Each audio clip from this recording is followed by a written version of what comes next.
Hello, everybody. Welcome in to another week of the Casual Sports Podcast. One day late. The internet was down yesterday. Couldn't film. So here we are, day 2. Mike's not with us today. He's normally on Mondays, Thursdays, Fridays. But he will be on this week for Wednesday's edition as well. So make sure to come back tomorrow for the return of Mike early on to the show. And Matt, today we're going to go through our high school recap. Brookfield put up a beauty against Newton Falls. The college football playoff rankings from us here. Monday Night Football matchup, a bunch of NFL, a bunch of college, and our newest award, the Beast of the Week, going to a very special football player this time out. But Matt, let's get quickly into question of the day for last Friday. Which longtime Cowboys front office executive was named to the Pro Football Hall of Fame in 2019? Gil Brandt was the answer to that one. Your question of the day for today, October 5th. With which team did Bill Belichick begin his coaching career? The Browns, the Colts, the Giants, or the Broncos? Tune in tomorrow to see if you got that one right, Matt. This Brookfield game from this past weekend, I think, showed a lot of things about how good this Brookfield team is. They really came together as a unit. Sure did. And besides the one fumble from Christian Davis, as he was off on a big play, that was the only mistake from that entire game for Brookfield. They kept it cleaner with the penalties. They got to clean that up going ahead against their two hardest opponents of the season in LeBray and Garfield in these next 2 weeks. Their hardest games, but they came in on homecoming weekend, and they won that one beautifully. I mean, you talk about the performance of Donovan Pulowski there. 3 passing touchdowns, 2 rushing touchdowns, or pardon me, flip that around. Actually, no. 3 rushing touchdowns, 3 passing touchdowns for him. It was a fantastic performance for him in that ball game, and I mean, this was just an overall great performance for this team.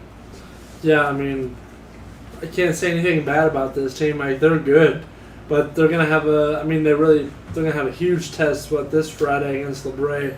But if they keep doing what they're doing, I think they need to get Davis more carries. I think they need to split. Craig had a great game, though, so I mean, he's really come off in the second part of the season already. It's still early into the second half of the season. I mean, they're 5-1, so just really one game into it. But you saw here in the second half, in these last few games, he's finally starting to find that rhythm that he had last year with Hayden Gibson. I think they need to split them more, though. That's what I'm saying. Like, still give him his reps, but I think they should add Davis into the mix as well. Kind of create that two-headed monster like Gilligan and Hawk from McDonald. I don't know. Well, as we said, Brookfield next week has LeBray, or this week, I should say, in LeBray for that one. That should be a great matchup. Battle of one-loss teams. And then they host Garfield in what might be the most dangerous game of the season for either team. I mean, you look at those two teams, they're looking evenly matched-ish on paper, but you got to keep in mind that Garrettsville Garfield is a Division 5 school, and you know, as much as we love Brookfield and how great they are, you know, they're a Division 6 team, and this was a matchup last year that wasn't even close between the two squads. No. It was 50-something to, I think, 14 or 7. It wasn't a great game from Brookfield. They got thrown something they haven't ever seen before with that Garrettsville offense. It's a very weird offense, too, if you look at the way they're running. It's a very old-school type of play, and that offense was just impeccable last year, and we're going to look to see this year if Brookfield can do something different against Garrettsville.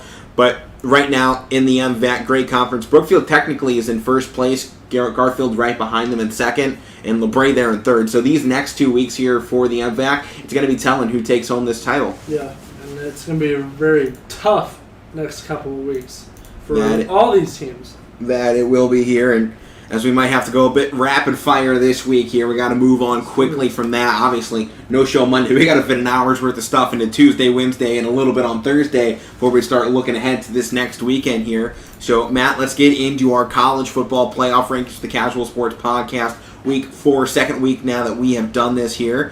And lots of honking outside. Pardon me, the window's open. My air conditioner's been broke for about a month and a half, so it's great. Luckily, it's not too hot out, but Casual Sports Podcast rankings, let's break this down. Starting off, number 10, new into the rankings this week. Both you and Mike had them on the rankings. Absolutely. Michigan State, I had them just on the outside, right around 11th. I like Oklahoma State, I think, a little bit better. I like they have more impressive wins. That's who I had personally at number 10. You had Michigan at 10, and then Mike had Oregon. He dropped them all the way down from 3rd place, or 4th place, into that final spot. But Oregon taking home the 9-hole for us this week. Obviously, Mike had them at 10. I had them at 9. You had them at 8, so they fall right there in the middle. It was a bad loss for Oregon. They almost got upset by Fresno State, but I think now you look at that Ohio State team, they're looking like a good team. I think you value that win now even more for Oregon on the season, and I think that's what keeps them higher up in these rankings. Yeah, absolutely. Next up here in the 8th spot, that team up north, Michigan, holding strong there. They've had a strong performance on the season. Matt, you only had them down at 10th. Both Mike and I had them at 8. They've been looking good, and it's building up right now. I think the only part of this you look at is that Rutgers game, 20-13, and then even this past week, they really don't have a strong passing game, which is something Michigan never really has had. It's all come on the ground so far, and I think if they can spread that offense out, then they have the chance of beating Ohio State. But right now, I mean, you look ahead, because that is the matchup for both teams, really. You look ahead in this season. That's what's coming to matter at this point. You don't know if Ohio State's going to get the respect or the ability to be a playoff team unless they take down Penn State, Michigan State, and Michigan, which is looking like a hard test for them in these final couple weeks of the season. We're a little under halfway through this season so far, and Michigan, I don't know if they have what it takes to beat Ohio State right now. Speaking of which, Ohio State just ahead of them, number 7 now in the rankings. They have had 3 strong games now in a row. You look Rutgers, Akron. I mean, you look at the Tulsa game; they still won that by 20 points. Wow, even though they struggled, I mean, it wasn't their best performance, but they did it. They struggled in the first half. Second half, they showed who they were. Exactly. They figured some stuff out. And then you look at that Akron game. I mean, they didn't even have their starting quarterback in, and they still win by 50. They come here against Rutgers, who everyone was talking, this is a one-loss team, and their one loss was to Michigan, who we have at number 8 by just 7 points. Ohio State comes there and wins like 56-14 again in back-to-back weeks, and you start looking, okay, yeah, Ohio State just did that. Stroud is healthy. He looks good. And I think all doubts about Stroud are gone now with that 5-touchdown performance, 320 yards. I mean, he had an impeccable game. You were high on him this whole year. I like a lot of things about him. Now, a lot of other people are starting to see that, too. I remember a couple weeks ago, you were talking about him and all the Heisman people. You were comparing him to them, and he was better. His stats were right up there. I think this game proves that he is still just a freshman quarterback. He's going to get better, and he's already at a Heisman level. Can you imagine what this guy's going to be next season? Especially if this becomes a college football playoff season for them, or even just a Big Ten championship. I mean, this is the reigning defending Big Ten champions for the last, 4 years? So, I mean, it's a squad that has everything it takes. It's just a question, can they get back there? And the team ahead of them, we're wondering if they have what it takes, especially at the quarterback position. Spencer Rattler's Oklahoma sitting at number 6 in our rankings. We're waiting for them, right? We're waiting. We are. They haven't won impressive. They haven't lost. You're just waiting to see what happens here. And I think that's why they're just sitting right here middle of the road. They don't have the wins to elevate them into that top 5. They don't have the loss to drop them out of it either. So they're sitting right there on the edge. And sitting at number 5 for us this week, I had them up at number 4, Cincinnati. The big win against Notre Dame. And I think you look at these next 3 teams, it's the best win out of any of those group here so far in the season. Obviously, we're going to see with these next 2 here to talk about just how those teams match up, because they're going to play each other this Saturday, and we're going to preview that game on Friday, so make sure you tune in then. But Cincinnati coming off the big win, I had them at 4, you had them down at 5. But, I mean, I think it's hard to say the Cincinnati team hasn't proved that they are a legit contender now. I mean, yeah, they have. I mean, I think they still have some more sorting out to do. I mean... They just beat Notre Dame, who was a top 10 opponent, who you even look back at our rankings last week was in their 9th. You had them ranked 8th in the country. Yeah, and that was their game. They had a better win over them than you did over Auburn, who's ranked in the 22nd, or the one-win Wisconsin, in which you won 16-10 Penn State. Well, we're not talking about Penn State. Well, Penn State's the one you have ranked ahead of them, so I think we are talking Penn State here. Because you have Penn State ranked better, but Notre Dame has the better quality win by 10 miles. I'm just saying that this was a big game for them, and I'm happy they won. I love the Fighting Fickles. But I think they're going to improve more onto the season.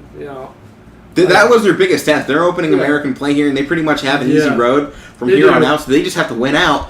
But at this point, if you're not giving them that top 4 after winning against a top 10 opponent in South Bend, Indiana, in front of touchdown Jesus, going in there against the all-time winningest coach in Notre Dame history, Brian Kelly. Right. and you're still not saying they're good enough, then how is this American... how is the American Conference going to show, well, this is you and all the other voters out there that don't have them in the top 4. If that wasn't good enough, what is going to be down the line? Yeah. I mean, they've shown undefeated seasons. They've shown conference championships. It hasn't been good enough. Now they get the top 10 win, and people are still saying not good enough. I think mostly they kept... I think they wanted to keep Iowa and Penn State right there because they have a big matchup here. Definitely next week because one of those teams are going to lose. Cincinnati's going to join. Yeah, Cincinnati will be. Unless. That's what I was trying to get to. Don't jump on me. I'm just saying. Penn State, there we go, ranked at 4th, right ahead of them. I had them just behind them. I haven't liked... I've liked the way Penn State has looked defensively. I think the offense needs a bit of work. You look at even the game against Indiana. I mean, it's like, man, that defense is great, but where's the offense here? I mean, everyone wants to compliment, oh, man, they've been scoring so much. Have they, though? You look at their biggest games, and they haven't. Nothing. And then 28-0 or 28-20 against Auburn, 16-10 against Wisconsin. Yeah. Those are the big games you look at, and I think you give the defense the credit for this win against Indiana. But going in against Iowa, you have to have an offense that can score because you're going up against such a fierce defense. We're talking about a game that might end 10-7. And Iowa is the same thing. Right, on the other side. Speaking of Iowa, we have them ranked at number 3, so now go ahead. Their offense isn't all perfect either. Petrus had a couple interceptions against Maryland. We were talking about this earlier, weren't we? Yeah, but Iowa's defense, on the other hand, came around with, I think, 6 interceptions on... So it's a defensive game here. So we got to get Bristol Sean Clifford's got to stay clean. Yeah. He hasn't really thrown too many interceptions. All right, let's keep it rolling here. Number 2 on the rankings, once again, Georgia. They come off the massive win here, and massive wins now back-to-back weeks for Georgia. And it's becoming one of those things to talk about here. Is Georgia going to overtake Alabama for this top spot? And yes, Alabama, obviously number 1 ranking. They get the win against Ole Miss, and Georgia gets the win over Arkansas. Georgia looks strong. This is a collision course now for the SEC championship. This is an Arkansas team that showed promise, and they just bulldozed them. I think a lot of times we talk about it, like with Texas A&M. You get the high rankings just to feed these 2 teams the ranked wins. I don't think that was Arkansas this year. They weren't expected to be a top-ranked team. No. They come into this, undefeated. They've been rolling right along in the season. They look strong. And you even go back to our predictions here from this past weekend, because I wrote them all down finally.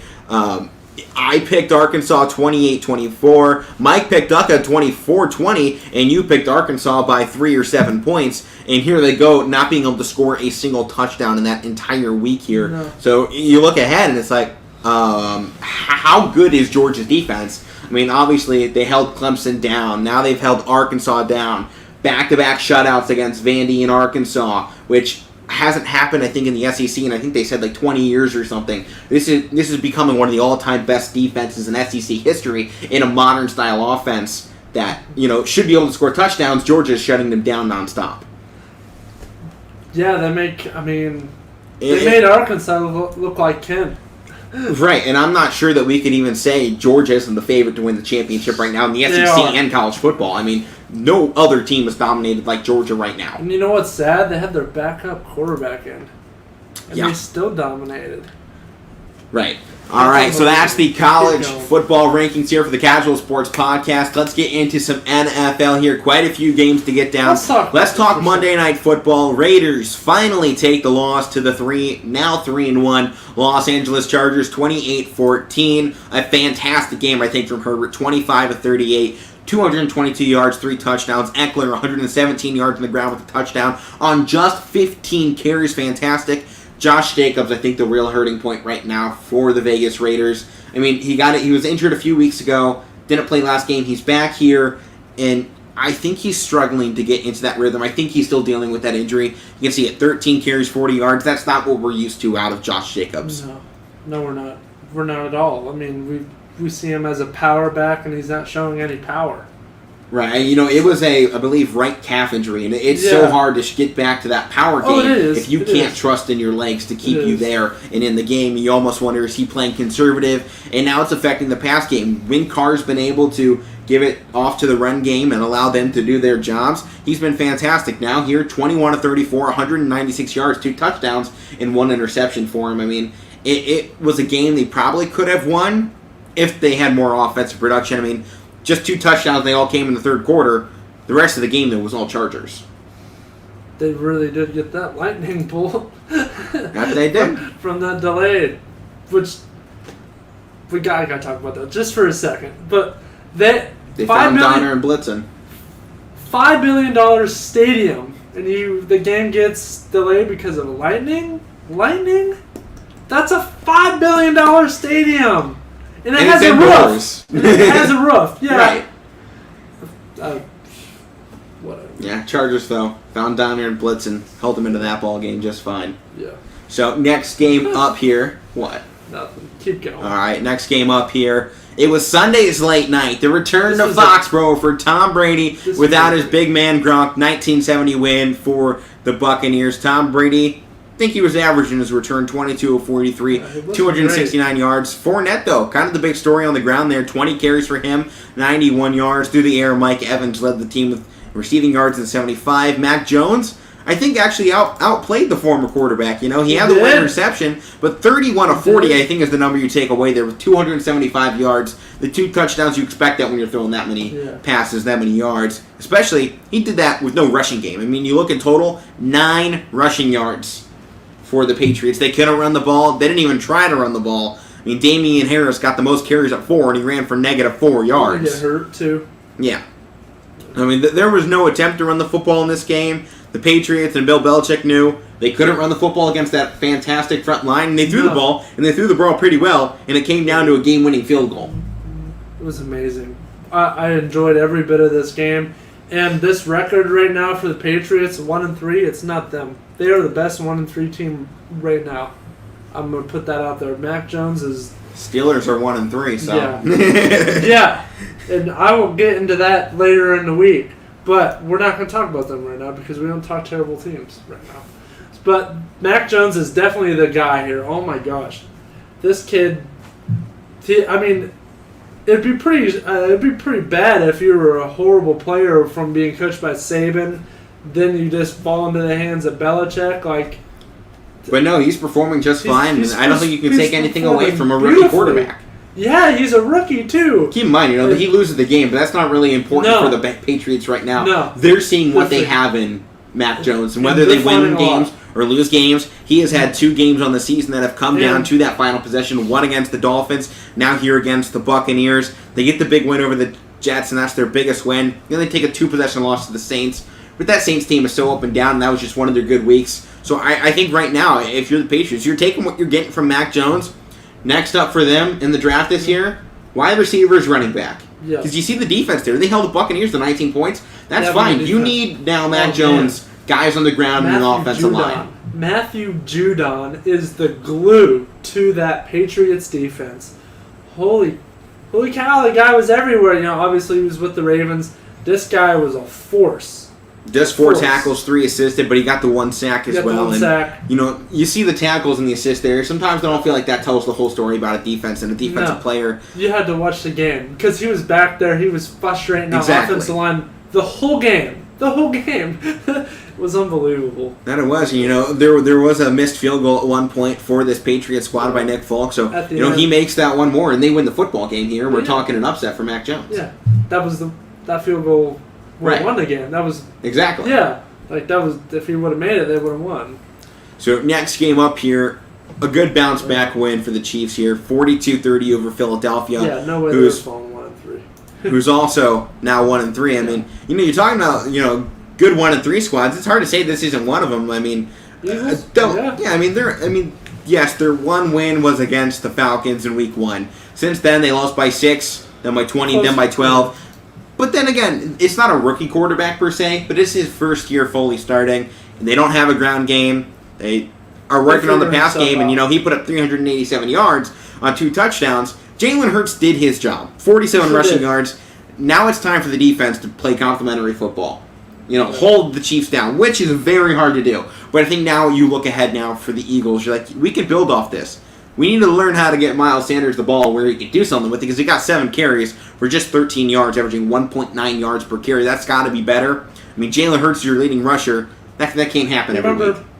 I'm sorry. Do you remember a couple years ago where the Bears had had that weapon. What was his name? Tariq Cohen. Yeah. They got him in the in the screen, or they dipped it off to him, and they gave him space to run. That's exactly what they need to do here with Sanders. That's what the Eagles need to do. Well, we'll see if they make on the other side of this game. Yeah. What a perfect performance. Nearly perfect for Patrick Mahomes. 24 of 30. Can we just stop and look at that number real quick? That is impeccable numbers. 278 yards, 5 touchdowns in that game. He had the interception, but that's beautiful. That's everything you want out of Mahomes. That's his game. Perfect. Done. And you know what else is beautiful? His backup. CEH.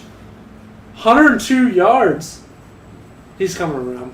But that was Clyde's game to find his rhythm. He found it. Now I want to see them continue to get him the ball and continue letting him own this game and run the football a bunch. I mean, Tyreek Hill, 186 receiving yards and 3 touchdowns. I believe that's the most in any game by a wide receiver this season. That's amazing. That's just insane. I mean, that's with his speed 11 too. Receptions. Right. That's his speed telling you that he's getting the ball in space and he is going. Or he's catching the ball on a fly route down the field. I mean, there's not much Tyreek Hill can't do. And there's not many guys that are even keeping pace with him in the first 20 yards. I mean, if anyone can keep pace with him in the first 20 yards, Mahomes isn't looking his way. But most of the time, Tyreek Hill has a guy by 10. And it's not even close. It's scary. It's very just how scary. dangerous he is. I mean, even if you bring a safety over, now he's cutting on a post route and he's still beating the safety. I don't know. Do they play Seattle at all? If they play Seattle, you might want to think about putting DK Metcalf on the cover. Honestly, I don't even know DK, but you can catch up. They do not face each other, so this season. Okay. Unfortunately, that would be one heck of a matchup here. But moving on here, next matchup, Browns. They were in a crap fest against the Vikings. It was 11-7 at halftime. Then the Browns get one more field goal in the fourth quarter. They win at 14-7. It was a poor performance for Baker Mayfield. 15-33, 155 yards. No touchdowns, no interceptions. You look at the ground game, it's why we won the game. It's why they always win. Chubb had 100 yards. Hunt had 69 yards. Nice. And 1 touchdown as well. I mean, the passing game, I think without Jarvis out there, he's the glue of that wide receiver's core. As much as people want to say it's Odell Beckham and, it's Odell this, Odell that, he isn't the number 1 wide receiver. He might be the best hands guy on the team, and he makes the flashy plays. But at the same time, Rashard Higgins had 4 receptions, 63 yards, and I want to see more out of the wide receivers unit. I mean, Anthony Schwartz, the guy who we were talking about first week of the season, didn't get any receptions in this game. Yeah, back-to-back weeks now. Harrison Bryant just 1 catch. Austin Hooper just 1 catch. David Njoku just 2 catches. This is a team that feeds the tight ends, and when their tight ends go off, this team goes off. This is a unit held together by that tight end squad in the passing game, and then they use 1 or 2 wide receivers in the rest of this game. Yeah. They're getting away from their bread and butter, and I don't know why. They continue to go away from what makes them the most successful. I think obviously they're trying to mix things up, try different things out, so once they get to the playoffs, they're not one-dimensional. But at the same time, you have a running game that just got you 169 yards between 2 guys. Use that and use your tight ends effectively. And this we're talking about a team that if they can do that, can win the Super Bowl. I mean, you look at the Browns on the season so far, they have played phenomenally and they've played like crap. This was one of the crap games. I mean, the 26-point game the week before, 31-point game the week before, 29 the week before. I mean, this is a team averaging just below 30 points per game on the season, and then you come in here and you drop an egg, you get 1 touchdown in the game, in a handful of field goals, and they went for the 2-point conversion to make it 8-7, which was weird. But they did it. What? Yes. Okay. But Browns are weird, man. They're weird. Haven't they always been though? Yeah. They're winning right now, and I mean, good for. I mean, I know you're a Browns fan, but all the Browns fans, I'm not just saying this because my team stinks, but live in the moment. I get it. You're gonna live in the moment. You're gonna be happy. All the Browns are winning and everything like that. But hey, just remember, okay, there's still a lot of football to be played here. And big news now breaking live during the show here. Chiefs have promoted wide receiver Josh Gordon to their 53-man roster. Gordon now on track to make his Chiefs debut Sunday night versus the Bills. We will preview that game on Friday, so it's going to be a fantastic matchup. We're talking about 2 teams that just scored 40-plus this week. One had a shutout. The other one, was in a 42-30 game. So it is going to be fun. Rematch. We'll preview that Friday here, but now into one of the biggest, I think, upsets of the weekend. The Giants go from 0-3 to 1-3 in an overtime victory over Jameis Winston and the Saints here, the New Orleans Saints. 17-23, 226 yards and a touchdown for Jameis Winston. Taysom Hill went 2-3 for 9 yards and an interception. But he did some other stuff in this game that we'll talk about later. He had 2 on the ground, so they were trying to mix in what Taysom Hill was doing. I think this is the first time we've seen Taysom Hill really change things up on the season so far. So have them used in a different way. Alvin Kamara finally went off, 120 yards for him. Finally, I think it's one of those games that you look at him and you're like, thank goodness he finally did something on the ground because he's been struggling so far. The other side, Saquon Barkley still can't run the football. No. They win this game. With the 400 yards from Daniel Jones and 2 touchdowns, they win it because of their defense in this. We're holding the Saints down as long as they did. 1 interception for DJ, but Saquon Barkley, he had the touchdown. Other than that, 52 yards on 13 carries. This isn't Saquon Barkley. No. This isn't the guy that we're expecting out of him, and all the fantasy owners going like, I want Saquon this year, top 5 pick in fantasy football. He's not living up to that hype. He's not living up to his selection in the draft hype. There's a reason we don't draft running backs in the top 10. Zeke and Saquon, I think Zeke lived up to it for long enough. He did what he had to. He proved, I was a top 10 guy when I got picked. Saquon has not. 3 consecutive years of what? How many yards? Over 1,000. Yeah, so that's pretty good. And he's coming back. Right. He's shown progress. He's had 1 down year. Yeah. This is a guy that is still averaging over, I think, 4 yards per carry through every season he's played. He is a dominant force. We're not seeing that out of Saquon Barkley. We're not. He is not the guy. He's injuries. Yeah, the injury prone. Whether or not you want to blame that on the field there in New York, because they get a ton of injuries on that field alone. But there's a lot of things wrong, and I think Saquon sits at the heart of the issues right now for the Giants. Obviously, they need defense, better wide receivers. But they were winning football games last year because Saquon could run the football. They win games when Saquon can run the football. And now that Daniel Jones can show he can win games without Saquon because he was injured and Daniel Jones had to play some football alone, I think we're seeing Daniel Jones can win football games. He had 402 yards on 28 receptions for him. So he can win a football game on his own. Can you imagine if they can get a running back who can perform like Saquon used to? Yeah. Or if Saquon can return to form. This is a team where you look at 1-3. If Saquon bumps back with a 100-yard week next week, give DJ 100 or 200, 350 yards and 2 touchdowns next week, this is very easily a team that you can see flipping this around and going 6-3 in these next few weeks for them. Barkley also had 5 receptions, 74 yards, it's one of those things they give it off to him through the air. Personally, I want a running back to run the football. It's the same thing we're talking about with the Steelers. Yeah, with Harris. With Najee Harris being your leading wide receiver on the season so far, that's not good football. You can see it. Both teams are 1-3 doing that style of football. Yeah. If they can run the ball well and they can catch the ball well, that's something else because that's Kareem Hunt. That's Chubb. That's what those guys can do, and they can still put up 69 yards and 100 yards together. We're not seeing that right now out of guys like Najee Harris, who's a rookie, so, give him time. But Saquon Barkley, number 1.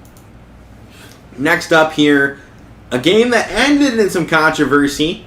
23-7 win for the Baltimore Ravens. Moved Denver down to 3-1. We talked about it last Friday. The Broncos needed a reality check. I think they got one here. Lamar Jackson, 316 yards and a touchdown for him. He also picked up 28 yards on the ground. Latavius Murray led the charge on the ground. 59 yards for him and a touchdown. Okay, he's obviously not the number 1 guy for them. He's just filling in at the moment. Yeah. And I think this speaks more now to Lamar Jackson as a leader and as their star quarterback and a franchise guy, because you've had a lot of doubts about Lamar, but now he's working with a guy they picked up off the practice squad 2 weeks ago, and he's still going out there against an undefeated team who has 3 sloppy wins, but an undefeated team nonetheless in Mile High Stadium and still winning a game handily. That's a very easy trap game for Baltimore. Oh, it very much is, and I always start out with this when I talk about Lamar Jackson. I hate to say it, but the guy came out and he did what he needed to do. And I think he's doing that this season. When you look at them being 3-1 without a running back, and everyone say, "Oh, they have a running back, Lamar Jackson." Exactly. the fact that we're not talking about this team being a one-win team like the Steelers because they don't have a running game, it's a completely different thing because now they can both run the ball and pass the ball. I mean, 316 yards for him and a touchdown through the air on 22 of 37. That's equaling any numbers in the country right now from any other quarterback. He's right there along with them. Yeah. The argument that Lamar Jackson can't throw was gone. And then you flip it over here to the other side for the Broncos. I mean, you look, Drew Lock had a good game off the bench. I mean, he obviously wasn't expecting to play. He doesn't get the starting reps like Teddy B. But Teddy B went out after 16 attempts there in the second quarter, 65 yards and a touchdown for Teddy Bridgewater on seven receptions, 65 yards. That's terrible. But you look, Bridgewater, I mean, Drew Lock came in after Bridgewater's injury, 12 of 21, 113 yards. He threw a pick. That's to be expected when you're bringing in a backup quarterback. You don't expect him to be perfect. Heck, you hardly expect him to throw touchdowns, and he didn't do that. So, I mean, you look at the ground here, Melvin Gordon, okay. Javonte Williams, okay. What a disappointment Melvin Gordon has been. He was magnificent at Wisconsin. He was great in L.A. for a while, for 2 seasons. 2 seasons. But still, come on. And I mean, Javonte Williams, I mean, I like the combination of them. I mean, combined. Javonte's only, 21 years old. He's very young. He's a freshman. He's a rookie. Yeah. He's a rookie, and he'll get better. I mean, I think I like what they're working with him so far, especially leading him behind, 28-year-old now Melvin Gordon, who, you want to say he's bad. I mean, I think he's done pretty okay for him. I mean, he's averaging 4.1 yards per carry on his career, 47 total touchdowns. I mean, I think that works pretty well for him on, his career. I mean, how many carries does he have? 9 carries. Oh, my bad. They need to give him the ball more. I mean, yeah, if you look at it, he definitely needs the ball more. I mean, you look in total at his career, he hasn't blown the charts off anything when it comes to, rushing performances. But he's been consistent. If they have to go to Locke now, isn't Bridgewater hurt? Yeah. They're going to have to go to Locke for a little bit. I say pound the run game with those guys now. I think those two can both run the ball fantastically well, and I think that's something you need to go to, so I guess we'll see. We will see. And, I mean, their receiving game, I mean, they still have Cortland Sutton, and they're playing Pittsburgh next week. But they have fans picked up some yards. That Tim Patrick, I mean, he's not, elite, but he can come in and do the job.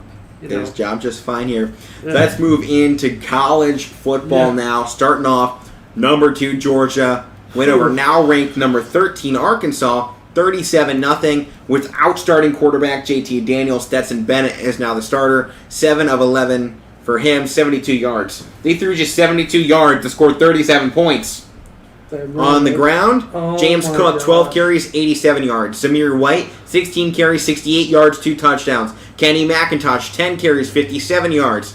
Kendall Milton, 12 carries, 48 yards, and a touchdown. Stetson Bennett, 3 carries, 16 yards. Dejon Edwards, 3 carries, -3 yards. I mean, you don't even have to go look there at the wide receiver stats. Lad McConkey had 27 yards, and Kenny McIntosh had 27 yards. They didn't throw the ball. This was defense through and through, and a kicker. 13 points for Jack Pedinzi. Wow. I mean, that's quite a bit of offense there. I mean, they did their job. Yeah. Okay. They're dominant. Moving on. Right. You look to the defense though for Georgia. You look on this other side. KJ Jefferson. I mean, he didn't have a terrible day, but they couldn't hold the ball long enough to do anything. 8 of 13 for 65 yards. Malik Hornsby came in. They tried to see if they could get anything out of him. 2 for 3, 22 yards. I mean, the fact that they had 16 passing attempts here in this entire game, I think speaks volumes to that Georgia defense. Getting them off the field, not allowing large plays or any first downs in this game. I mean, A.J. Green, the leading rusher, had just 28 yards. Raheem Sanders, 21 yards. Malik Hornsby, 11 yards. I mean, they weren't able to do anything offensively. I mean, their defense played okay. I mean, you'd like a lot better than, 37 points on the other side. But at the same time, it's like, you can only do too much. And when your punter is punting it 7 times in this game, it kind of speaks to why you lost the football game. You couldn't get first downs. You couldn't move the ball. And your defense got killed. I mean, 21-0 in the first quarter of this game. Georgia sealed the deal before they even, took the first quarter break. They won this football game before the first commercial timeout. Yeah. They came out there, they dominated. It was at home. Uga was asleep in the first 5 minutes. This was bad. It was a bad game. Now, let's look ahead here quickly for Georgia. Next week. Auburn this week, Kentucky next, Florida after. 3-week schedule pound for Georgia. But after this performance for Arkansas, you look at this and go, well, we'll see if the Big Ten former quarterback and Will Levis can do anything with Kentucky. Still in UGA in 2 weeks. But now you're almost praying for a Bo Nix upset here to upset Georgia. It's in Auburn. So it's obviously a dangerous environment for any team to come into. But with the defense right now in Georgia, we could be looking at 3 straight shutouts. Pulls this off, that makes Penn State look good. It makes Penn State look good. You know? It does. I think that's the best case scenario if Penn State loses to Iowa in a close game, is Auburn beating Georgia. Yeah. That's what we need. Right. Because now we're creating a whole slew of one-loss teams. I mean, you go in here, Arkansas would be 1 loss, Ohio State 1 loss, Oregon 1 loss, Georgia 1 loss, Penn State 1 loss, Notre Dame 1 loss. You're looking at so many teams, even Kentucky, a 1-loss team, who would be 1 loss. That's the best case scenario right now for Penn State or Iowa or Ohio State, Oregon. Any of these teams that have taken early season losses, they are rooting for Auburn here against Georgia. Absolutely. Next game up here, the other big one. Alabama football went into the half up 28-0. Got outscored 21-14 in the second half, but the 28-0 first half for them set the table. They won 42-21 over Matt Corral and the Ole Miss Rebels. Corral 21-29, 213 yards and a touchdown. And on the other side, Bryce Young 20 for 26, 241 yards, 2 touchdowns, interception. Brian Robinson 36 carries, 171 yards on the ground with 4 rushing touchdowns to his credit. That's where you win the football game. Whoa. He single-handedly outscored Ole Miss. Yeah. You know, all the hype is about Bryce Young, and it's still going to be about Bryce Young, I have a feeling, after this game. But when Brian Robinson Jr. has 4 tutties to his name in one game here against an Ole Miss squad that there was a lot of hype on, and the other side's rushing game, no one over 50 for Ole Miss. No. What an epic performance once again for Alabama. Yeah. I'm the only one last week that picked Alabama to win this football game. Saban don't lose to his formers. We know that. I think he's now 23 or 24-0 against former coaches. Something like that. Impeccable from Saban. You look ahead now for this team, a Texas A&M team that dropped out of the top 25, who's only 3-2, coming off of back-to-back losses against Arkansas and Texas A&M. It's going to be another wipe-the-floor matchup for Alabama. Should be nothing. Mississippi State should have that. Tennessee should have that. LSU should have that. New Mexico State better have that. And Arkansas, well, shoot, after what Georgia did, they better have that. And then you end the season in the Iron Bowl. Yeah. We'll talk what happens to Auburn after this week in Georgia. If Georgia goes and blows them out, or if Auburn pulls the upset, I think that changes this final week here, November 27th, the Auburn-Alabama game. But until then, this is looking like another undefeated season for Nick Saban. Yeah, it is. In an unstoppable one at that. Arkansas now going and facing Ole Miss. So teams that just got blown out are bounce back week. Yeah. I mean that is the case here, because at the moment, control your destiny if you're Arkansas or Ole Miss. As you said, this 13-17 matchup, one of those two teams is getting eliminated from any possible playoff contention this week. Both teams need a win here. It has to happen now. You look at Ole Miss's schedule ahead: Tennessee, LSU, Auburn, Liberty, Texas A&M, Vanderbilt, Mississippi State. Winnable schedule, yes. A difficult task to get back near that top 5 come the end of the season. That's where they have to look ahead to. And you flip this around, you look at Arkansas's table. You have 4-1 right now. They got Ole Miss coming up in Auburn. Then they have another set of easy games until Alabama, November 20th, for the end of the season. Winnable schedule? Yes, besides Alabama.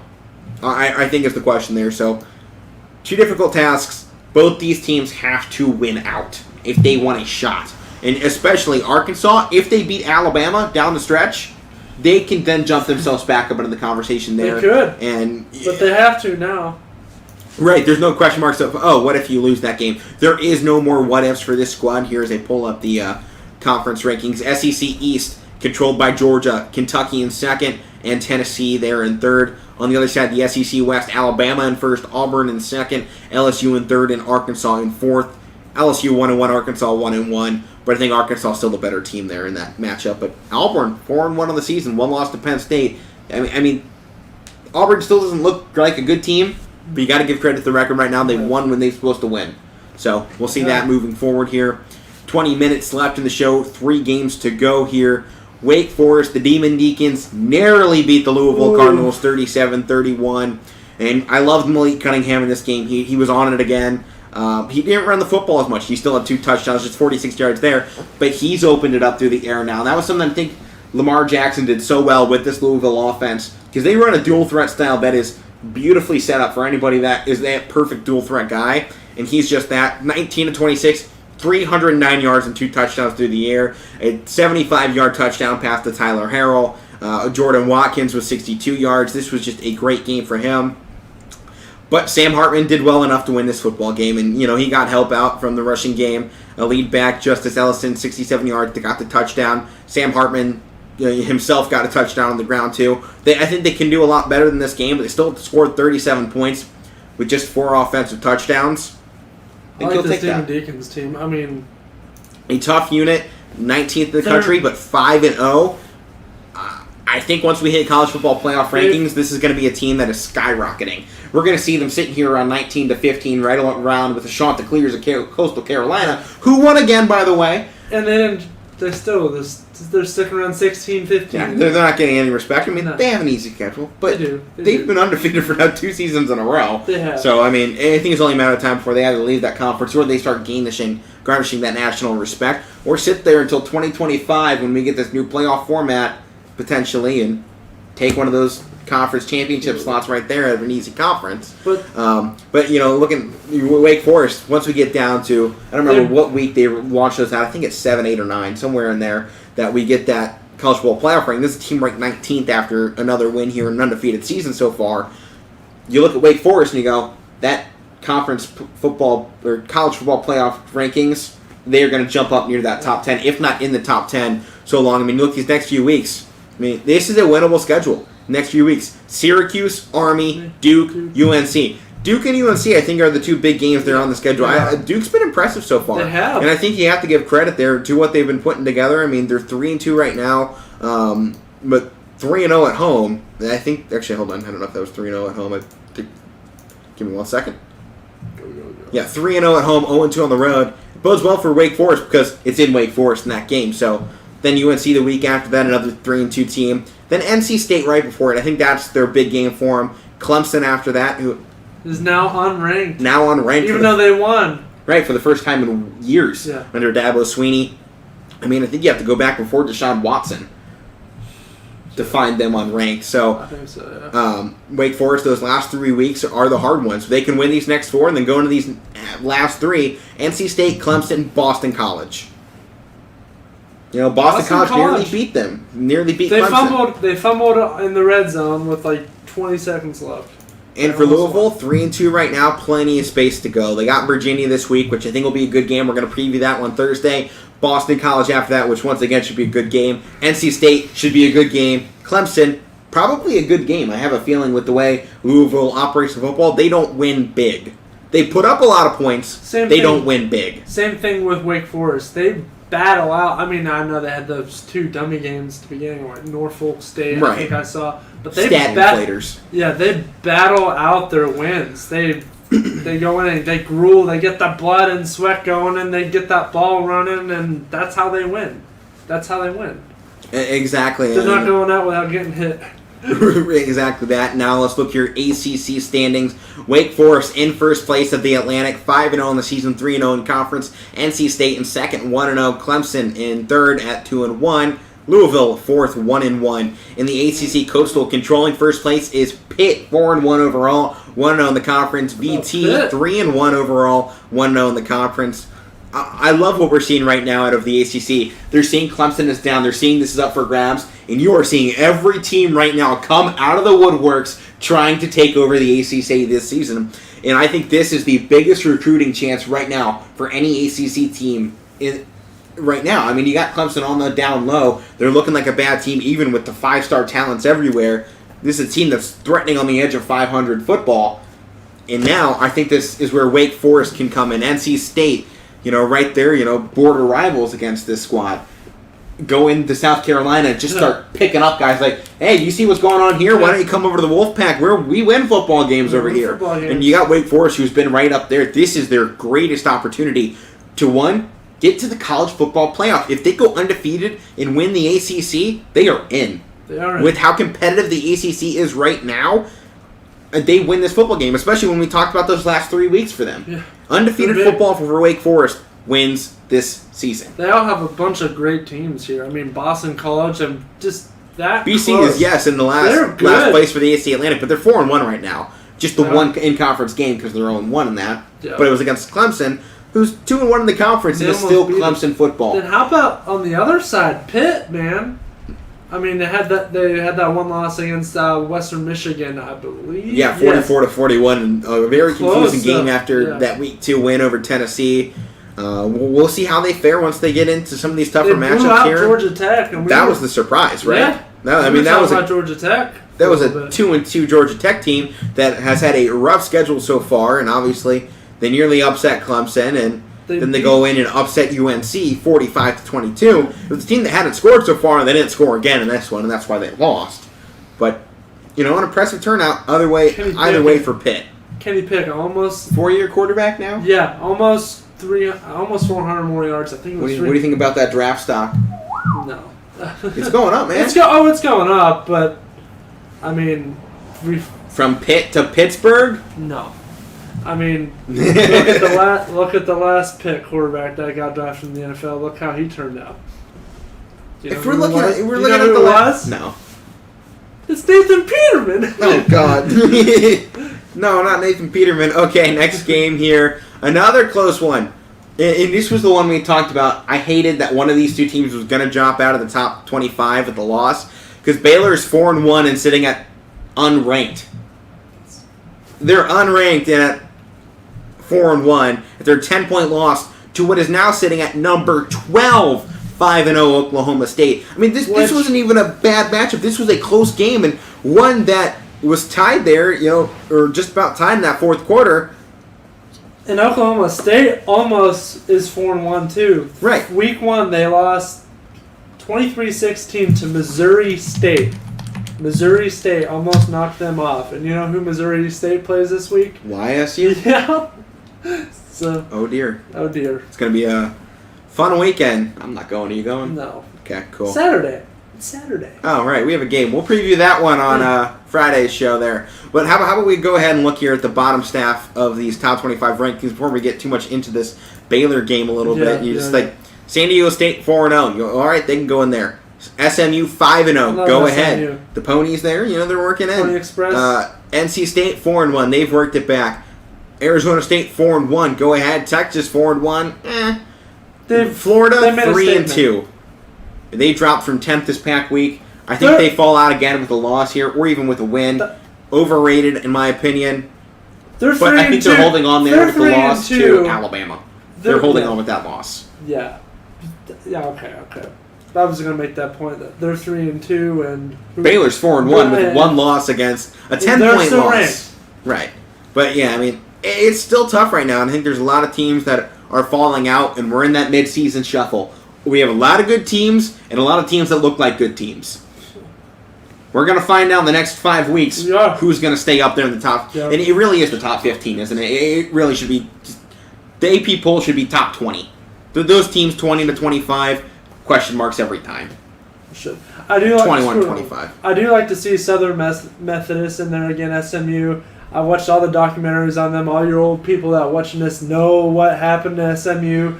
They had the whole death penalty thing going on there that shut down their whole program. Shut down for because they're paying players. Yeah. They gave Eric Dickerson a gold Trans Am to come to college. Well, yeah, but you look at this game now as we go back to Oklahoma State versus Baylor. A good one. Gary Bohannon on one side, 173 yards. That's not where Baylor plays the best football. On the ground, they had 97 rushing yards from Abraham Smith with a touchdown there.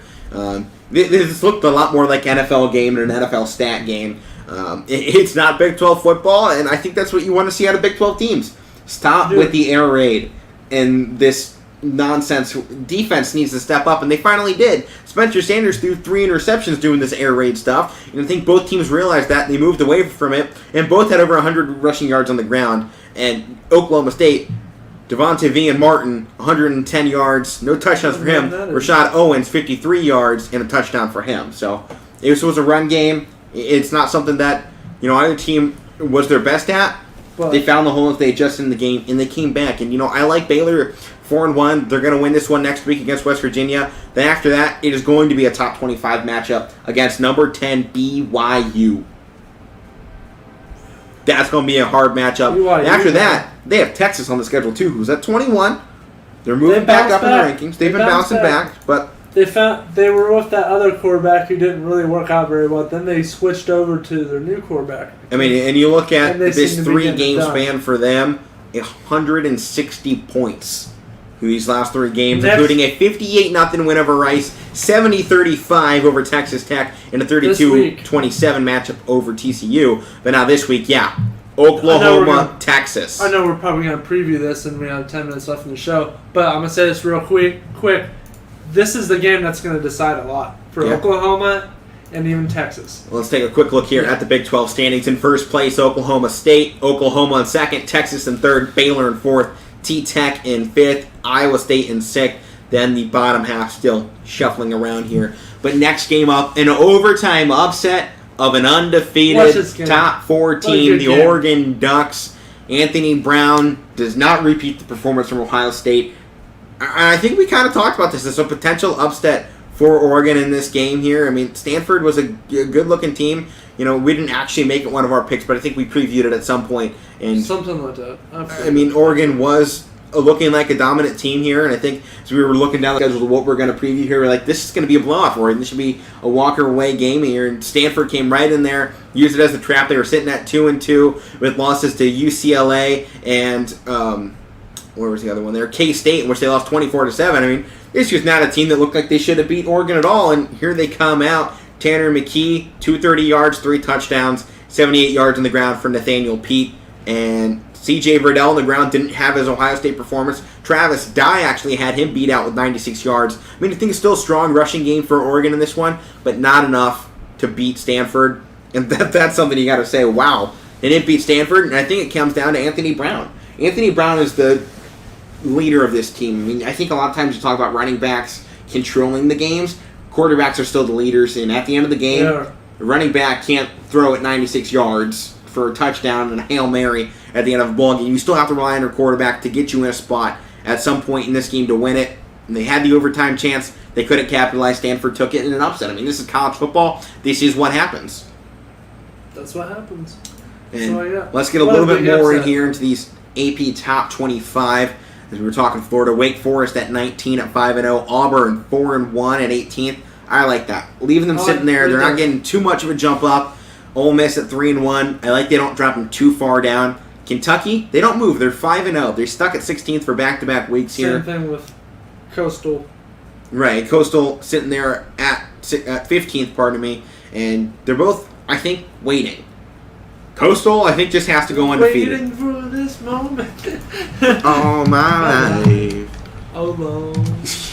I mean, but you look at the Chanticleers here. I mean, they don't have those big games coming up, so they are just waiting to go undefeated to win their conference. I mean, here in the, what was that? They play App State, which will be a good game. I mean, it's 4-1, and I think that is their statement win.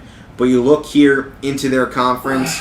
Take that peek in, and it's App State who's right there, and the Raging Cajuns who are 4-1. But for Coastal Carolina, this is a very winnable conference for them, and I think everyone's just waiting to give them that, top 12 ranking when they win this conference, because they're looking like one that should win it. I mean, it's kind of hard to say they can't, because they've beaten everybody that they've put in front of them. I mean, the closest one was Buffalo, and we kind of expect that. Buffalo's a good team out of the MAC. They are, and App State will show them something too. Right. I mean, Buffalo had a strong start to the season.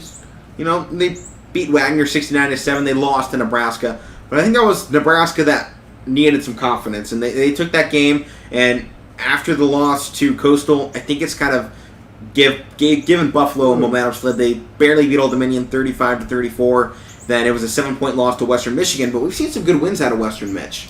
So I think you take that game against Buffalo with a grain of salt. Chanticleers these last 2 games, outscoring opponents 112-9. They've done what they needed to. That's in conference play.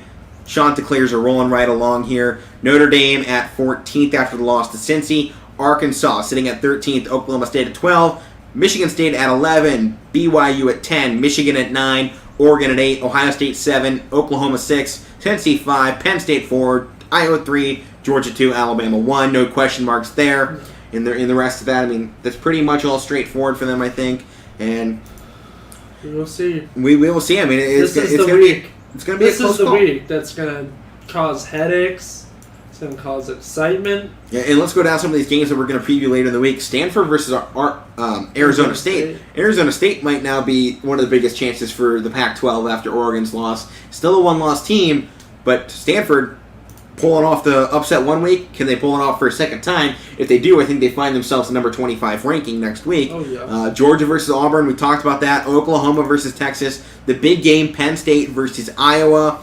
Then you look at some of these other games on the list. Cincinnati versus Temple, we'll talk about that. They need to start off conference play right. They've had a great out-of-conference schedule. They can't get trapped up once they get into their own conference. They have to dominate. We'll talk about that more. Utah versus USC is a great game for the Pac-12. LSU versus Kentucky. Kentucky needs to continue those winning ways. Virginia versus Louisville.